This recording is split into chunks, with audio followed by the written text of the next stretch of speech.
ये देखिए मैंने पर्ची ले ली है और ये सिर्फ वीडियो बनाने के लिए मैंने पर्ची नहीं लिखवाई है। अभी मेडिकल स्टोर पे मैं खरीदूंगा अभी। तब यही समझाया था कि अगर हम लगातार दवाई नहीं लेते हैं तो वो दवाई किसी काम नहीं आती है। देखिए सीकर के अंदर चर्म रोग के मामलों में डॉक्टर रविंद्र दवाई का नाम बहुत सुना था और मुझे खुद को एक फंगल इन्फेक्शन हो गया छोटा सा। तो देखते हैं कि डॉक्टर दवाई का किस तरह का इलाज है और किस तरह से वो पेशेंट को डील करते हैं, क्या स्थिति है। चलिए मैं दिखाता हूँ किस तरह से डॉक्टर दवाई पेशेंट्स को डील करते हैं।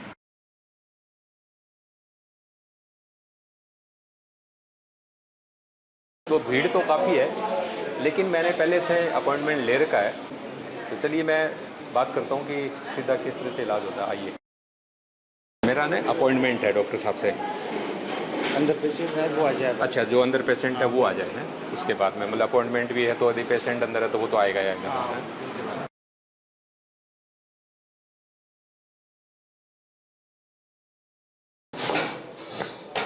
तो डॉक्टर साहब के पास मैं आ गया हूँ और डॉक्टर साहब मेरे को ना फंगल इन्फेक्शन है और मैंने पीछे भी आपको दिखाया था और 20 दिन की आपने दवाई दी थी और 20 दिन बाद फिर मैं आ जाया हूँ। बीच में 2-3 महीने मैंने दवाई नहीं ली तो मेरे को फिर वापस ज़्यादा बढ़ गई। क्या तकलीफ है?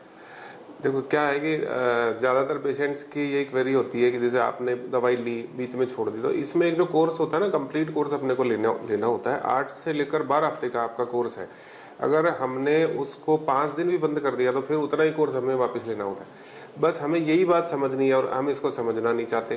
तो मैंने पिछली बार भी जब आपको दवाई दी थी तब यही समझाया था कि अगर हम लगातार दवाई नहीं लेते हैं तो वो दवाई किसी काम नहीं आती है। तो मतलब मेरे 20 दिन बेकार गए। हाँ, आप यही समझ सकते हैं। आपको फिर से पूरी दवाई लेनी पड़ेगी, इसलिए मैं आपको यही निवेदन करता हूँ कि एक बार दवाई स्टार्ट करने के बाद आप उसको कंप्लीट कीजिए। और मैं कहता हूँ कि आपने अगर बहुत तरीके से ट्रीटमेंट कंप्लीट किया है तो बिल्कुल भी वापस होने की कोई गुंजाइश नहीं रहती। ये एक तो डॉक्टर साहब ये बताइए कि फंगल इन्फेक्शन होता किस वजह से है, मतलब हम बचाव के क्या उपाय करें? देखो, कोई भी कीटाणु को बनने में, डेवलप होने में, ग्रो करने में 2-3 चीज़ें महत्वपूर्ण होती हैं। एक होता है नमी, गर्मी और अंधेरा। तो जैसे पहले हमारे जैसे पूर्वज जो थे वो धोती कुर्ता पहनते थे इस मौसम के हिसाब से, जो भारतीय परिवेश के हिसाब से, तो वहाँ ने तो गर्मी धोती पहनते थे तो उसमें हवा लगती थी, लाइट भी ठीक ठाक रहती थी।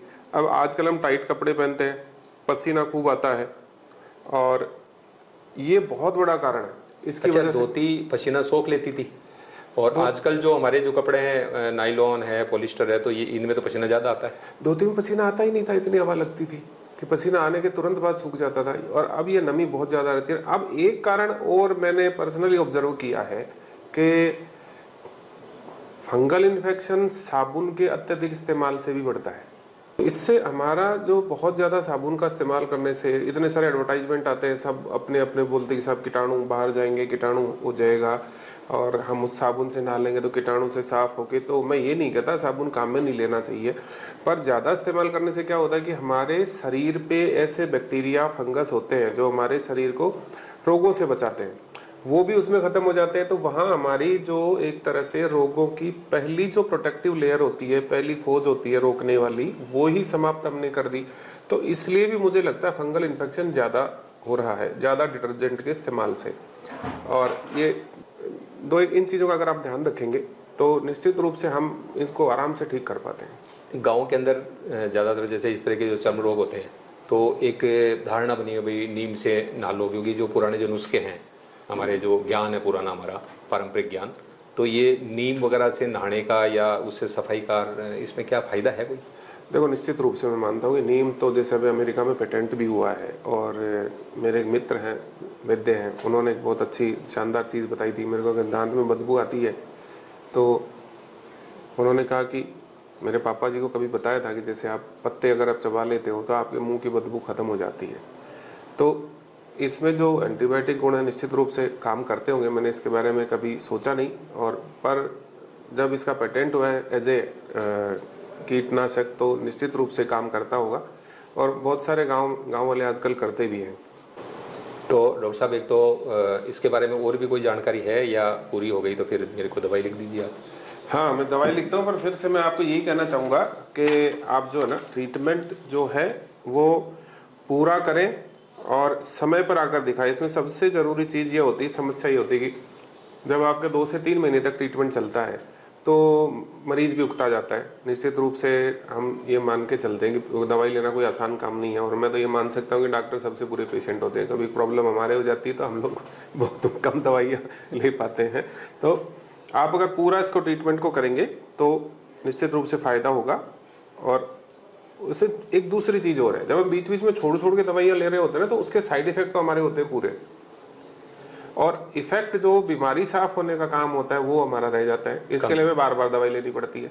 इसके लिए आपको स्पेशलिस्ट को दिखा के, सबसे बुरी चीज़ क्या होती है, दाद होने पर हम पास के मेडिकल स्टोर से जाके दवाई ले लेते हैं जिनमें स्टीरॉइड्स होते हैं। मैं आपके माध्यम से ये भी बात बोलना चाहूँगा कि जो स्टीरॉइड वाली दवाइयाँ हैं वो आपको टेम्पररी रिलीफ देती हैं, पर आपकी बीमारी को बढ़ाती चली जाती है। एक बार आप किसी पेशेंट से बात भी कर रहे थे कि वो कोई क्रीम दिखा रहा था आपको, कि आपने कहा कि ये इससे तो रोग पक्का होता है, तो ये किस क्या है, मतलब ये बाजार में जो मिलने वाली जो क्रीम, स्टीरॉइड मिली हुई जो भी दवाइयाँ आती हैं, अच्छा उनमें स्टीरॉइड मिला हुआ है? हाँ, उनसे खुजली कुछ समय के लिए कम होती है, पर आपकी बीमारी, क्योंकि वो लोकल इम्यूनिटी को कम करता है और वो धीरे धीरे आपकी बीमारी को बढ़ा देता है। तो इतना फंगस हमारे चारों तरफ होने का, गाँव में सब जगह सोसाइटी में होने का मतलब ये है कि वो दवाइयाँ लोग अपने आप लाके इस्तेमाल करते हैं, और एक बहुत गलत प्रवृत्ति है। अगर हम डॉक्टर को दिखा के और तरीके से ट्रीटमेंट कराते हैं तो निश्चित रूप से बीमारी खत्म हो जाती है। तो आप सुन रहे हैं कि मैंने जो गलती करी, यानी 20 दिन ट्रीटमेंट लेने के बाद मैंने ट्रीटमेंट बंद कर दिया, तो वो गलती आप मत करना। और डॉक्टर साहब जितना बताते हैं उतने टाइम तक आप दवाई लीजिए। मैं भी 20 दिन लेने के बाद छोड़ दी थी, तो मेरे को प्रॉब्लम मेरी बढ़ गई। डॉक्टर साहब से दोबारा मैंने दवाई लिखवाई है। डॉक्टर साहब में कितने दिन मुझे लेनी है?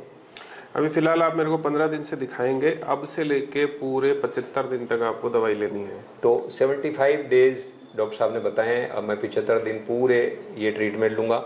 और इसमें एक चीज ऐड करूंगा मैं, 75 दिन लेने का मतलब होता है कि आप एक साथ नहीं लेंगे, आप प्रॉपर फॉलोअप में टाइम पर, जब मैं 15 दिन बाद आपको आना है, आके दिखाएंगे, उसमें कुछ परिवर्तन होगा तो हम करेंगे, और धीरे धीरे इस ट्रीटमेंट को कंप्लीट करना। मतलब ये नहीं कि मैं 75 दिन आपकी फीस बचाने के चक्कर में दुकान से ले लूं, 75 दिन दवाई पूरी ले लूं, वो मतलब आपको दिखाना ही दिखाना है। उसमें कुछ चीजें मिस हो जाती है तो ठीक। तो डॉक्टर साहब का कहना है कि भाई ऐसा नहीं है कि आप उस दवाई को रिपीट कर लो, प्रॉपर डॉक्टर साहब को वापस दिखाना है, और उसके बाद डॉक्टर साहब जिस तरह से गाइड करें उसी हिसाब से आपको दवाई लेनी है। तो आप ये दवाई लीजिए और टाइम पर आप दिखाएंगे तो निश्चित रूप से बिल्कुल ठीक हो जाएंगे। थैंक यू डॉक्टर साहब। तो आशा है आप भी, मैं जो ये ट्रीटमेंट ले रहा हूँ, ये देखिए मैंने पर्ची ले ली है, और ये सिर्फ वीडियो बनाने के लिए मैंने पर्ची नहीं लिखवाई है। अभी मेडिकल स्टोर पे मैं खरीदूंगा अभी, तो मेरे को फंगल इन्फेक्शन है। आप सोच रहे हो कि भाई वीडियो बनाने के लिए खाली नाटक कर रहे हैं, ऐसी बात नहीं है। तो जुड़े रहे, फिर हम किसी और रोग के बारे में भी कभी और चर्चा करेंगे। डॉक्टर साहब स्किन स्पेशलिस्ट है हमारे सीकर के, बहुत बड़े डॉक्टर हैं, और इनसे और भी जो स्किन से संबंधित बीमारियां हैं उनके बारे में भी हम समय समय के ऊपर जानकारी लेंगे। धन्यवाद।